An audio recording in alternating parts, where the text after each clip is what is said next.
Jemaat sambil tetap bangkit berdiri, kita akan mengikuti pembacaan firman Tuhan dari 1 Raja-Raja 18. Kita membaca dari ayat yang ke-20 sampai 29, lalu kita akan lompat ke ayat 36 sampai 39. Demikian firman Tuhan. Ahab mengirim orang ke seluruh Israel lalu mengumpulkan nabi-nabi itu ke Gunung Karmel. Lalu Elia mendekati seluruh rakyat itu dan berkata, berapa lama lagi kamu berlaku timpang dan bercabang hati? Kalau Tuhan itu Allah, ikutilah dia. Dan kalau Baal, ikutilah dia. Tapi rakyat itu tidak menjawabnya sepatah kata pun. Lalu Elia berkata kepada rakyat itu, hanya aku seorang diri yang tinggal sebagai nabi Tuhan, padahal nabi-nabi Baal itu ada 450 orang banyaknya. Namun baiklah diberikan kepada kami 2 ekor lembu jantan. Bila mereka memilih seekor lembu, memotong-motongnya, menaruhnya di atas kayu api, tetapi janganlah mereka menaruh api. Aku pun akan mengolah lembu yang seekor lagi dan menaruhnya di atas kayu api, tetapi tidak menaruh api. Kemudian kamu harus memanggil nama Allahmu, dan aku pun akan memanggil nama Tuhan. Maka Allah yang menjawab dengan api, dialah Allah. Seluruh rakyat menjawab katanya, baiklah demikian. Kemudian Elia berkata kepada nabi-nabi Baal itu, pilihlah seekor lembu dan olahlah itu dahulu, karena kamulah yang terbanyak. Lalu panggillah nama Allahmu, tetapi jangan kamu menaruh api. Mereka mengambil lembu yang diberikan kepada mereka, mengolahnya dan memanggil nama Baal dari pagi sampai tengah hari. Katanya, ya Baal, jawablah kami. Tetapi tidak ada suara, tidak ada yang menjawab. Sementara itu mereka berjingkrak-jingkrak di sekeliling mezbah yang telah mereka buat itu. Pada tengah hari Elia mulai mengejek mereka, katanya, panggillah lebih keras, bukanlah dia itu Allah. Mungkin dia merenung, mungkin ada urusan atau dalam perjalanan berangkat ia tidur dan belum terjaga. Barangkali ia tidur dan belum terjaga. Maka mereka memanggil lebih keras serta menoret-noret dirinya dengan pedang dan tombak sesuai dengan kebiasaan mereka, sampai darah bercucuran dari badan mereka. Sudah lewat tengah hari mereka kerasukan sampai waktu persembahan petang, tapi tidak ada suara, tidak ada yang menjawab, tidak ada tanda perhatian. Kemudian pada waktu mempersembahkan korban petang, tampillah Elia, nabi itu, lalu berkata, ya Tuhan Allah Abraham, Ishak dan Israel, pada hari ini biarlah diketahui orang bahwa Engkaulah Allah di tengah-tengah Israel, dan bahwa aku ini hamba-Mu, dan bahwa atas firman-Mu lah aku melakukan segala perkara ini. Jawablah aku ya Tuhan, jawablah aku, supaya bangsa ini mengetahui bahwa Engkaulah Tuhan, dialah Allah, dan Engkaulah yang membuat hati mereka tobat kembali. Lalu api Tuhan pun turun menyambar habis korban bakaran, kayu api, batu, dan tanah itu. Bahkan air di dalam parit itu habis dijilatnya. Ketika seluruh rakyat melihat kejadian itu, sujudlah mereka serta berkata, Tuhan, dialah Allah, Tuhan, dialah Allah. Demikian jawab pembacaan firman Tuhan. Silakan duduk jemaat sekalian. Senang dapat beribadah bersama dengan Anda kembali setelah saya absen minggu lalu melayani di Indonesia. Saudara, bayangkan Anda masuk ke sebuah kafe di Melbourne, lalu Anda tanya kepada baristanya, kopi mana yang paling enak? Karena menunya banyak, saudara, seperti ini. Lalu baristanya itu bilang begini, oh enggak masalah, semua kopi itu sama. Saudara, Anda heran dengan jawaban itu karena Anda tahu Anda di Melbourne ya. Ini baristanya berarti kurang pengalaman, saudara. Lalu Anda order cappuccino, rasanya kayak teh. Anda order lagi mocha, rasanya seperti hot chocolate. Anda order espresso, rasanya kayak oli, saudara. Dan saat itu Anda baru sadar bahwa tidak semua kopi itu sama. Tidak semua kopi itu sama, dan setiap jenis kopi itu beda. Itu sebab kalau Anda di Melbourne, Anda tahu ada kopi yang namanya Magic yang tidak ada di kota lain, saudara. Dan itu beda dengan cappuccino, latte, dan yang lain-lainnya. Saudara, ini adalah masalah yang dihadapi oleh bangsa Israel. Mereka menganggap bahwa Tuhan Yehova dan Baal itu bisa dicampur. Mereka menganggap, saudara, dan sama seperti orang modern hari ini, bahwa semua agama itu sama. Saudara, saya ingin berikan background sedikit, cerita 1 Raja-Raja 18. Israel itu sedang di dalam masa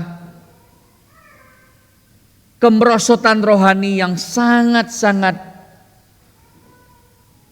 jauh karena raja mereka, Raja Ahab, dan istrinya yang super duper jahat yaitu Isabel. Mereka itu membawa seluruh bangsa ini ke dalam penyembahan berhala yaitu Baal. Kita suka pakai kata Baal, itu artinya nggak bisa ngerasa, ya, lidah gua Baal nih gitu ya. Tapi maksud di sini bukan itu. Maksudnya adalah berhala yang disembah oleh bangsa Israel. Itu sebabnya Allah membangkitkan nabinya yang bernama Elia untuk mengkonfrontasi penyembahan berhala tersebut. Lalu di pasal 17, saudara, yang kita tidak baca, Elia itu memberikan sebuah deklarasi. Tuhan marah karena engkau menyembah berhala. Maka akan dia tahan hujan selama 3 tahun. Dan hujan itu tidak akan turun, itu sebabnya akan terjadi kekeringan yang luar biasa di seluruh negeri. Akan ada kelaparan yang luar biasa dan tidak ada firman Tuhan yang datang kepadamu. Itu di 1 Kisah Raja-Raja pasal 17 ayat yang pertama. Saudara, dari mana Elia bisa ngomong itu? Karena Tuhan kasih tahu. Tuhan kasih tahu jauh sebelumnya di kitab Ulangan, kalau engkau menyembah berhala, Tuhan akan menahan langit tidak menurunkan hujan. Waktu kita membaca 1 Raja-Raja 18, 3 tahun sudah berlalu, saudara. Dan Israel belum bertobat. Israel tetap menyembah berhala. Itu sebab Elia tahu dia harus melakukan sesuatu. Maka dia bilang kepada bangsa Israel, oke, kita akan lihat siapa yang sungguh-sungguh adalah Allah yang sejati, Baalkah atau Tuhan Yehova. Lalu dia menantang duel 450 nabi lawan Elia seorang diri. Siapa yang bisa mendatangkan api dari surga dan membakar korban bakaran yang sudah disediakan, dialah Allah. Siapa Allah yang bisa menyelamatkan bangsa Israel? Ujiannya adalah api. Dan saudara, ini sebetulnya adalah tantangan duel yang masuk akal. Anda tahu kenapa? Karena Baal itu dikenal sebagai dewa api, dewa hujan, dewa kesuburan, ya. Jadi kalau masalah mendatangkan api, itu sebetulnya adalah sesuatu yang Baal bisa lakukan. Dan Elia berdoa minta Tuhan menurunkan api dari surga. Dan saudara, Anda dan saya pun perlu berdoa yang sama. Kita perlu api Tuhan dari surga. Itu sebabnya kita akan melihat dari passage ini, saudara, 3 hal. Kita perlu api Tuhan untuk membuat kita komit. Kita perlu api Tuhan untuk membuat kita bertobat. Kita perlu api Tuhan untuk menyelamatkan kita. Kita perlu api Tuhan untuk decision, devotion, and deliverance. Mari kita lihat yang pertama, yaitu decision. Saudara, Elia memulai apa yang dia lakukan dengan berkata kepada bangsa Israel. Dia bilang gini, berapa lama lagi kamu itu berlaku timpang dan bercabang hati? Kalau Tuhan itu Allah, ikuti dia. Kalau Baal, ikuti dia. Rakyat tidak bisa jawab. Saudara, ini perkataan yang seharusnya ditanyakan kepada gereja Tuhan, kepada Anda dan saya hari ini juga. Berapa lama lagi jemaat ICC kamu bercabang hati? Berapa lama lagi engkau mencampur adukan Yesus dengan hal-hal yang lain? Dunia yang dihadapi Elia dan dunia kita tidak jauh berbeda, saudara. Kita diperhadapkan dengan berbagai macam ilah-ilah di zaman modern ini. Humanisme sekuler, Buddhism, Islam, Katolisisme, dan iman Kristen. Dan selalu banyak orang hari ini bilang begini, saudara, gak perlu berdebat, Nggak perlu pusing. Bukankah semua agama itu sama? Siapa dari Anda yang pernah mendengar orang bilang begitu kepada Anda? Every religion is equally valid. Mereka pakai ilustrasi ini, saudara. Semua agama itu seperti setapak jalan ke atas gunung. Ada yang lewat kanan, ada yang lewat kiri, ada yang depan, ada yang belakang. Jadi nggak masalah. Lu mau Buddha, kayak mau Hindu, kayak mau Kristen, kayak mau sekuler, kayak mau, nggak masalah. Toh nanti di atas semua jalan itu ketemu di puncak gunung tersebut. Saudara, ini kelihatannya satu perspektif yang sangat toleran, yang sangat dewasa, yang sangat progresif. Tetapi saudara, ada satu masalah besar. Masalahnya adalah ini, saudara. Kalau Anda berkata bahwa semua agama itu sama, hanyalah setapak jalan ke atas gunung, Anda berasumsi bahwa Anda sudah melihat seluruh jalan tersebut dari puncak gunung. Anda sedang mengatakan bahwa saya sudah ada di puncak gunung, itu sebab saya bisa melihat ke bawah. Oh, ini ada jalan yang beda-beda, yaitu Buddha, itu Hindu, itu Islam dan seterusnya. Ada yang sekuler dan seterusnya. Enggak apa-apa kok, nanti ketemu. Anda berasumsi bahwa Anda itu sudah di puncak gunung. Saudara, itu bukan kerendahan hati, itu arogansi. Kenapa saya katakan arogan, saudara? Karena semua agama itu klaim hal-hal yang berbeda. Sementara Anda mengatakan bahwa oh enggak, kalian semua salah. Karena toh nanti semua jalan setapak itu menuju kepada puncak yang sama. Berarti Anda mengatakan bahwa Anda lebih tahu daripada semua pemeluk agama tersebut, ya kan? Islam misalnya mengatakan bahwa tidak ada Allah lain selain Allah. Tidak ada representasi Allah yang lain. Kekristenan beda banget. Karena kekristenan klaim bahwa Yesus adalah the image of the invisible God. Yesus itu adalah representasi Allah, the exact representation of God. Itu sebabnya kita bisa kenal Allah di dalam Yesus Kristus. Itu tidak diterima oleh Islam. Beda banget, saudara. Bagaimana Anda bisa mengatakan semua agama sama? Buddha mengatakan bahwa aku telah menemukan jalan menuju nirwana. Aku telah menemukan jalan, itu yang diklaim Buddha. Yesus mengatakan, akulah jalan dan kebenaran dan hidup. Tidak ada seorang pun yang datang kepada Bapa kalau bukan melalui aku. Beda kan? Beda, saudara. Buddha hanya menawarkan sebuah filosofi untuk mengatasi kesulitan penderitaan hidup.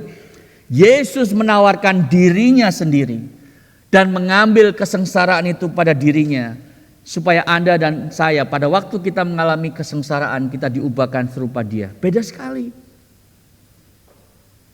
Katolisisme itu percaya bahwa Bunda Maria dan orang-orang kudus itu adalah guides yang menolong orang percaya untuk datang kepada Tuhan. Dan kita membutuhkan mereka. Kekristenan beda, saudara, karena Yesus satu-satunya mediator dan Dia cukup untuk kita datang menghampiri tahta karunia Allah. Saudara, pengharapan kita dan rasa percaya kita bukan di dalam ritual, bukan di dalam sistem yang dibuat gereja, tetapi di dalam Dia yang hidup dan mati dan dibangkitkan bagi kita. Beda, saudara. Kekristenan berbeda dengan materialisme, secular humanism yang dunia berikan. Yesus bilang kau tidak bisa menyembah dua Tuhan, karena engkau akan menyembah yang satu dan membenci yang lain. Engkau tidak bisa menyembah Allah dan Mammon sekaligus. Gak bisa, harus pilih. Jadi saudara, kalau Anda mengatakan bahwa semua agama sama, semua kepercayaan sama, itu bukan hanya gombalisasi, saudara, tetapi Anda sangat arogan. Karena mengatakan semua orang salah, yang benar adalah Anda. Anda sedang memaksakan perspektif Anda kepada orang lain. Ilustrasi yang berbeda tapi message-nya sama adalah mereka mengatakan gini loh ya, agama itu orang beragama itu seperti 6 orang buta yang memegang seekor gajah. The 6 blind men and the elephant. Lalu mereka mencoba untuk menggambarkan Tuhan itu, gajah ini, seperti apa. Orang yang pertama bilang dia pegang kakinya gajah. Oh, Tuhan itu seperti pilar katanya. Gajah itu seperti pilar, sangat besar, aku tidak bisa merangkulnya. Ada yang kemudian mengatakan sebelahnya, jangan ngawur. Gajah itu seperti tembok, gede sekali lebar. Bukan seperti pilar, tidak bulat, tapi lebar. Terus satu lagi bilang, kalian ini ngomong apa sih? Karena dia megang belalainya. Gajah itu kayak ular tahu. Lalu saudara, kita mengatakan keenam-enamnya itu salah. Nah, pada waktu kita bilang begitu, pada waktu kita bilang bahwa keenam-enamnya ini hanya memegang satu bagian dari gajah secara keseluruhan, Anda sedang mengklaim bahwa mereka buta, saya enggak. Sayalah yang bisa melihat jelas keseluruhan dari gajah itu, sementara orang-orang beragama ini cuma tahu sebagian. Saudara, bukankah itu satu statement yang sangat arogan? Anda melihat seluruh gunung, Anda melihat seluruh gajah, sementara orang lain enggak. Kelihatannya rendah hati, tetapi itu sangat arogan, saudara. Kelihatannya progresif, kelihatannya terbuka pikirannya, tetapi kemudian Anda menjadi sangat tidak toleran kepada orang yang tidak mau percaya, setuju dengan Anda. Itu sebabnya orang-orang seperti ini yang bilang bahwa semua kebenaran itu relatif, jangan paksakan. Saudara, kalimat ini adalah kalimat yang kontradiktif. Karena setiap orang yang bilang semua agama itu relatif, semua kebenaran itu relatif. Termasuk kalimat ini sendiri kan relatif. Kalau gitu ngapain kita percaya sama dia bahwa semua kebenaran itu relatif gitu ya. Anda nangkep itu? Kalau nggak nangkep nggak apa-apa, Anda bisa nanya sebelahnya gitu ya, tapi jangan pulang. Dan ini yang menjadi masalah besar di dalam bangsa Israel. Itu sebab Elia, saudara, menantang mereka yang berkata, sampai berapa lama kamu ini bercabang hati? Hatimu ke kanan dan ke kiri, kadang Allah Yehova, kadang Baal. Dan kau harus pilih salah satu. Saudara, kalau enggak itu seperti seorang suami. Ya ini contoh yang lebih mudah. Seorang suami yang baru menikah, lalu dia janji di depan altar di dalam perteguhan kudus, dia bilang begini, aku akan mencintaimu di dalam suka dan duka, gitu ya, for better or worse, sampai maut memisahkan kita. Wah, lalu semuanya tepuk tangan. Tapi kemudian sudah tidak berapa lama dia tidur dengan perempuan lain. Lalu dia pulang kepada istrinya seakan-akan tidak ada apa-apa. Lalu dia bilang begini, sekarang saya itu ada sedikit konflik dalam hati saya. Saya mau fair dan saya mau netral. Netral nih. Saya mau sama istri apa mau sama perempuan yang lain itu. Saudara, Anda dan saya pasti setuju bahwa itu bukan sebuah netralitas, itu bukan sebuah fairness, itu sebuah betrayal, sebuah pengkhianatan, saudara. Dan itu yang kita lakukan dengan Tuhan. Pada waktu kita menyembah Dia, tapi kita juga menyembah berbagai hal lain di dunia ini. Saudara, berdoalah, mintalah api dari surga supaya Anda itu memutuskan hari ini untuk mengikuti Tuhan dan hanya Tuhan, meninggalkan yang lain. Kalau Yesus bukan Tuhan atas segalanya, Dia bukan Tuhan sama sekali. Kalau Yesus bukan Tuhan atas setiap area dalam hidupmu, bagaimana Anda pacaran, bagaimana Anda studi, bagaimana Anda mencari pekerjaan, bagaimana Anda membeli barang, bagaimana Anda menyusun prioritas hidup. Kalau Yesus bukan Tuhan atas semua dan setiap area itu, Dia bukan Tuhan sama sekali dalam hidupmu. Dan itulah Keputusan yang Anda harus buat di hadapan Tuhan hari ini. Yang kedua, saudara, kita juga perlu api Tuhan untuk devotion. Untuk kita bertobat dan fokus kepada Dia. Ayat 27 sampai ayat 29. Elia mengejek mereka. Jadi Anda bayangkan ya situasinya.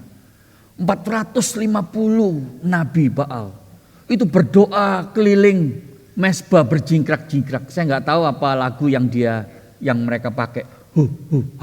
Gitu ya. Pokoknya rame dah. Kayak Anda lihat film di Hollywood itu ya.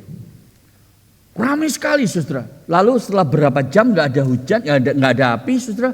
Mereka mulai melakukan ritual mereka, mulai melukai diri mereka. Seakan-akan Baal itu nanti kasihan, aduh kasihan banget ya, udah mulai luka, mulai darahnya keluar, lalu diturunin api. Tapi tidak terjadi.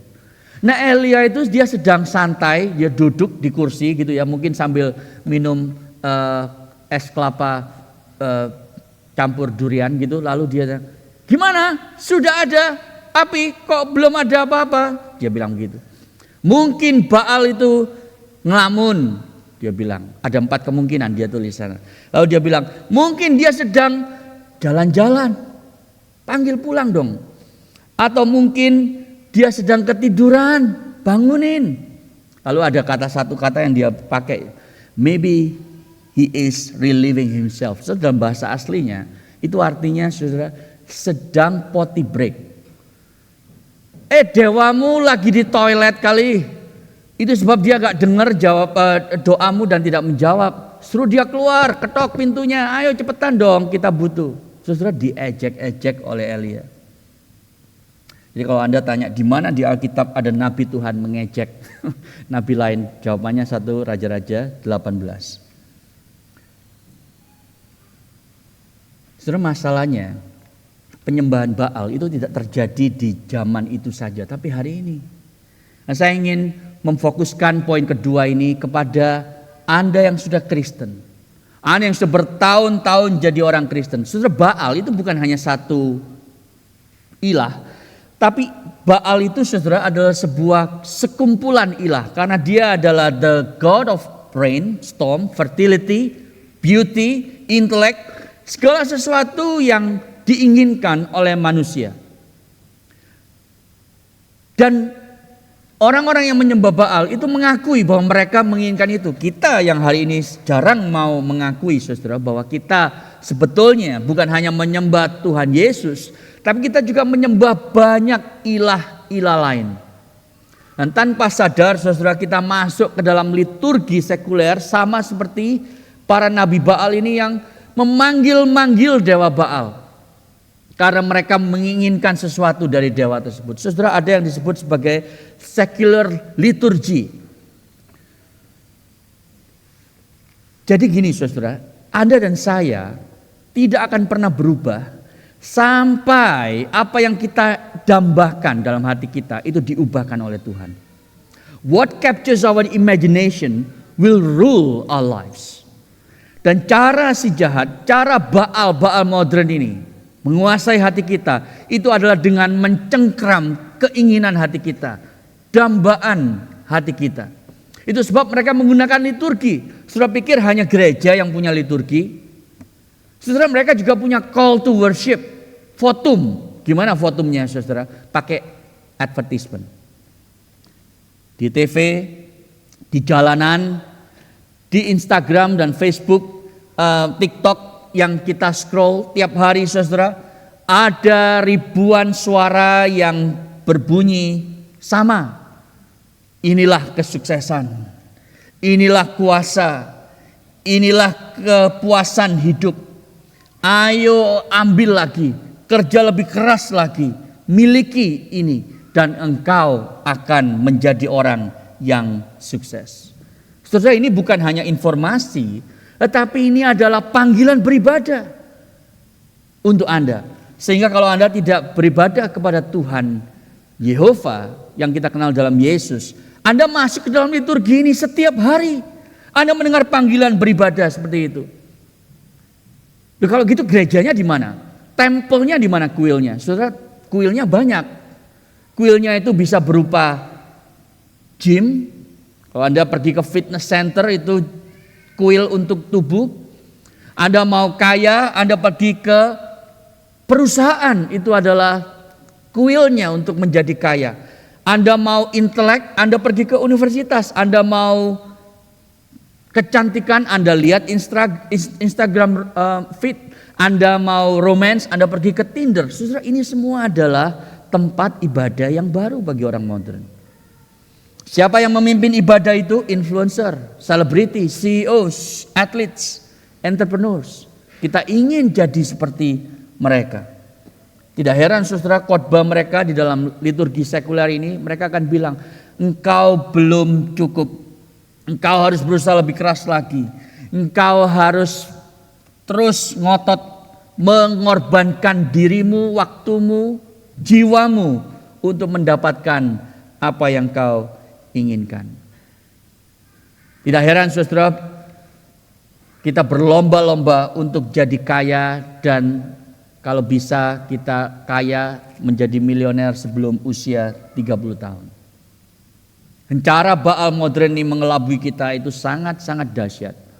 Saudara, saya punya slide yang saya ingin tunjukkan. Kalau Anda misalnya sangat dikuasai oleh cinta akan uang, di sebelah kanan itu Anda bisa lihat manifestasi perilaku orang yang cinta uang. Yaitu ada dolar Australian di tengah-tengahnya kan. Tapi di balik cinta uang itu ada Baal-Baal modern ini saudara. Entahkah itu control atau comfort atau approval atau power.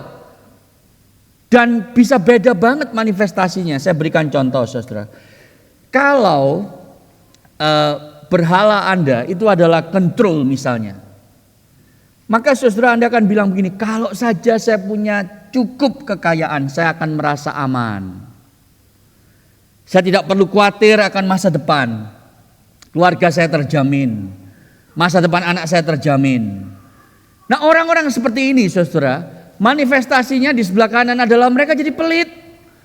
Kumpulin uang sebanyak mungkin, keluarin uang sedikit mungkin. Itu moto dan filosofi hidup mereka. Kenapa? Karena berhalanya adalah control.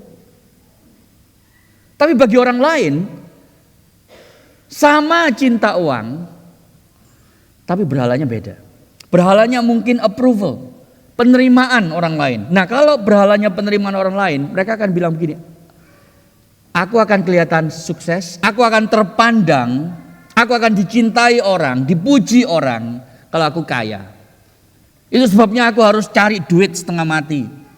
Jadi uang itu menjadi alat untuk memvalidasi identitas dirinya. Itu sebabnya di sebelah kanan dia itu gampang iri kalau ada orang yang lebih sukses. Iri hati yang kemudian mungkin menjurus kepada dia jadi maling saudara, karena dia ingin sukses. Bukan maling jemuran, tapi maling saham, maling pajak, maling yang jagoan itu saudara, memakai kepandaian dan kelihayan mereka untuk pindahin uang tanpa ada orang yang tahu secara ilegal. Kenapa? Karena mereka ingin dipandang sukses, itu approval. Tapi orang yang ketiga mungkin beda, tetap cinta uang tetapi berhalanya adalah kenyamanan, comfort. Mereka bilang gini saudara, kalau saya punya uang banyak, saya bisa menikmati hidup tanpa stres. Dan saya menikmati luxury dalam hidup ini. Orang yang seperti ini manifestasinya apa? Gampang khawatir. Gampang khawatir. Kalau gak cukup gimana? Saya tidak bisa sukses, saya tidak bisa nyaman hidupnya. Saya akan kekurangan. Orang lain lagi yang keempat saudara, mereka tetap cinta uang tetapi karena power. Kalau saya punya kekayaan, saya bisa membeli orang.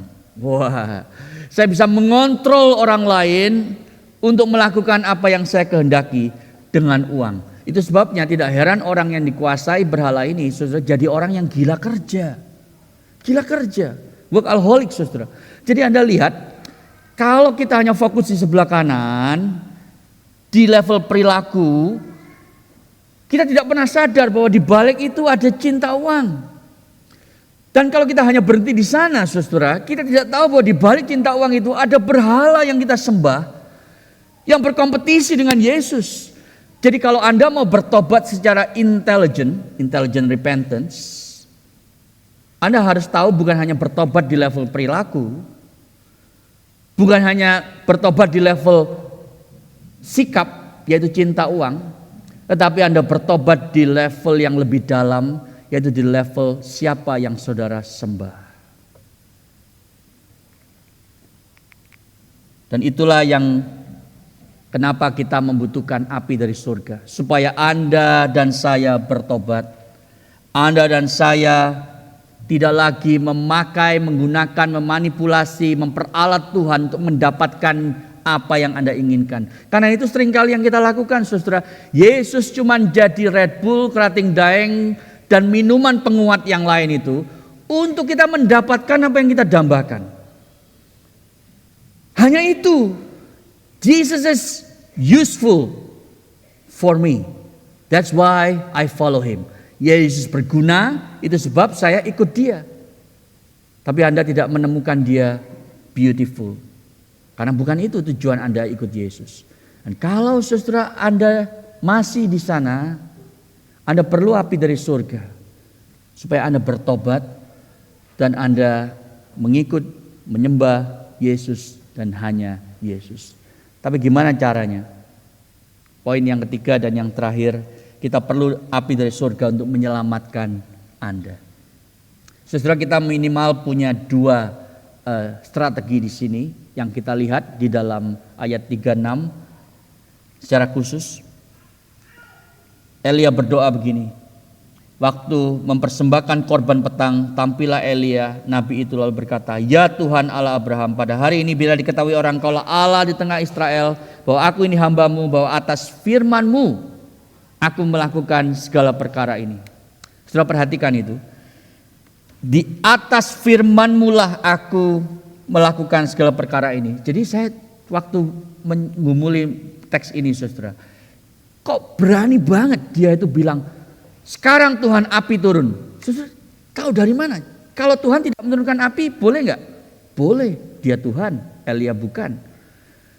Elia tahu dari mana bahwa Tuhan akan menurunkan api? Saudara pernah doa seperti itu? Tuhan, stop hujan sekarang. Wow, nggak pernah kan? Karena kita merasa bahwa kita nggak bisa perintah Tuhan. Elia bisa sepertinya memerintah Tuhan. Tuhan turunkan api sekarang, bukan besok, bukan minggu depan, sekarang Tuhan. Karena dia sudah membaca kitab Ulangan 11, 13, 17. Karena dia percaya janji firman Allah yang berkata bahwa kalau engkau menyembah berhala, langit akan ditutup dan hujan tidak akan turun. Pada waktu engkau berbalik, hujan akan turun lagi. Dan itu yang dia doakan persis. Jadi saudara, seperti yang tadi saya ceritakan kepada anak-anak, doa itu adalah bagaimana kita mengalami kontak dengan apa yang Tuhan sudah janjikan. Masalahnya kita itu tidak baca Alkitab baik-baik. Kita nggak tahu janji Tuhan. Kalau Anda tahu janji Tuhan ada 3.000-an lebih, saudara, maka Anda bisa bilang, Tuhan kau sudah berjanji bahwa kalau engkau ditinggikan, orang itu akan datang. Sekarang Tuhan kirimkan orang itu datang kepadamu. Saudara, Anda bisa berdoa dengan sangat yakin dan sangat berani. Karena Anda tahu firman Tuhan, karena Anda mengenali janji-janjinya. Kalau enggak, saudara, Anda itu seperti lampu tadi itu. Anda berdiri di sebelah listrik, tapi hidup Anda tidak mengalami perubahan apa-apa. Kenapa? Karena Anda tidak pernah nancep ke listriknya. Anda tidak berdoa. Anda tidak percaya doa. Anda tidak tahu janji-janji Tuhan. Setelah ada sebuah buku yang ditulis oleh Kyle Bashir, dan dia menulis buku yang menurut saya sangat baik. Saya kehilangan slide-nya, tolong di slide berikutnya. Dia mengatakan seperti ini, saudara, bahwa ada 3 jenis orang ya yang sulit untuk berelasi dengan Tuhan. Yang pertama orang yang ateistik, yang percaya bahwa Tuhan tidak ada. Ya Tuhan tidak ada. Yang kedua agnostik, orang yang agnostik percaya mengatakan bahwa kita nggak bisa tahu Tuhan itu ada apa enggak mungkin kita bisa tahu. Tapi si Kyle ini yang menulis mengatakan bahwa banyak orang modern hari ini bukan ateis, bukan agnostik, tapi apathetic. Maksudnya begini saudara, mereka berkata nggak peduli percaya Tuhan ada apa enggak, toh dia nggak relevan sama saya. Itu banyak anak muda hari ini berkata begitu. Dan orang yang menganut apateisme ini saudara, mungkin mereka percaya sama Tuhan, percaya Yesus itu pernah hidup di dunia ini, tapi kemudian mereka bilang so what, dia nggak ada kaitannya sama hidupku. Anda tahu 1 Raja-Raja 18 itu menjawab ketiga hal ini. Slide berikutnya. Kepada mereka yang ateis, Allah menunjukkan bahwa dia tidak berdiam. Dia tidak bisu. He was not silent. Dia mendengar doa hambanya dan dia menjawab. Kepada mereka yang agnostik, saudara, Allah menyatakan engkau bisa kenal aku. Lihat ada api dari surga yang turun. Lihat ada Yesus anakku yang datang ke dunia. Engkau bisa mengenal aku. Dan kepada mereka yang apateistik, Yesus tidak peduli. Ya Yesus peduli. Dia datang ke dunia untuk melayanimu. Bahkan dia mati untuk membayar dosamu. Jadi saudara, passage ini mengajarkan kepada kita, menunjuk kepada Yesus saudara. Bukan Elia hero-nya, tetapi Yesus. Kalau Elia di atas gunung Karmel itu memanggil api dari surga, satu nabi lawan 450. Maka saudara, berabad-abad kemudian ada konfrontasi yang berbeda. Bukan di Karmel tetapi di Kalvari. Bukan hanya satu orang lawan ratusan, tetapi satu orang menanggung dosa seluruh dunia. Dan neraka itu melemparkan kepada dia yang paling jahat, yaitu seluruh dosa dunia. Yesus yang menanggungnya. Mereka berpikir bahwa mereka menghancurkan Yesus, tapi justru ketika Yesus dihancurkan, saudara, kematiannya itu mendatangkan pengampunan bagi Anda dan saya. Kematiannya itu membuat dia, saudara, kemudian dibangkitkan dan memberikan hidup yang kekal kepada Anda dan saya. Jadi saudara, kesimpulannya kalau Elia itu memanggil api dari surga untuk turun membakar korban bakaran itu, Yesus memanggil api dari surga untuk turun atas dirinya sendiri. Karena Yesus itu mengorbankan dirinya sebagai korban bakaran yang sempurna bagi Anda. Kalau kemenangan Elia itu mengekspos berhala yang palsu hanya untuk sementara, karena setelah itu Israel kembali berdosa lagi. Maka kemenangan Yesus itu menghancurkan kuasa dosa dan kematian dan si jahat untuk selama-lamanya. Itu sebab Anda dan saya perlu api dari surga ini untuk diselamatkan. Dan itu yang membedakan saudara, api dari surga yang dari Allah. Kalau ilah-ilah lain itu menuntut Anda untuk berkorban bagi mereka. Mereka bilang, berkorbanlah bagiku, sampai berdarah-darah bagiku. Hanya Yesus, Allah yang sejati itu, yang justru membayar harga bagi Anda. Dia berkata, akulah yang berkorban bagimu. Akulah yang berdarah-darah bagimu. Saudara, Yesus berdoa api dari surga itu turun atas dirinya untuk Anda dan saya, supaya kita tidak lagi bercabang hati, tidak lagi menganggap semua agama itu sama, tetapi kita bisa komit dan fokus di dalam komitmen kita untuk mengikuti hanya satu, yaitu Yesus yang sudah mati dan dibangkitkan bagi kita. Maukah Anda datang sekali lagi kepadanya? Mari kita tunduk kepala, kita berdoa.